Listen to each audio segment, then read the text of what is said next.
Rajesh blogger भी भाई आप लोग को चलते हैं वीडियो में दिखाते हैं। दुर्गा माई के आए हैं ले आने हम लोग, आप लोग को दिखते हैं और दिखाते हैं, एंटरटेनमेंट करते हैं और आप लोग को फिर और चलते हैं। देखो कितना अच्छा प्यारा हुआ है,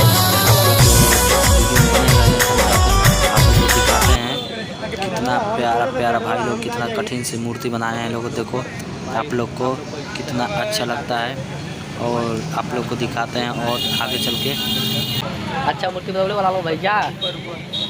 हाँ भैया, सब नंबर 1 का मूर्ति है। क्या की कर बक्सा अब घर लिया चलिए क्या बक्सा कपड़े चल जाई चल बढ़िया बा। आ चुका है फाइनली भाई लोग बनाए मूर्ति कितना अच्छा है, आप लोग को दिखाते हैं कितना अच्छा अच्छा। देखो इसका पूरा फुल बना नहीं है, मूर्ति को अंत तक बने रही है वीडियो में आप लोग में हमारे आप लोग दिखाते हैं। देखो ये हमारे भाई जुड़े हैं हमारे साथ में थोड़ा एंटरटेनमेंट करने के लिए। देखो आप लोग को एंटरटेनमेंट कराते हैं, हम लोग को थोड़ा बताते हैं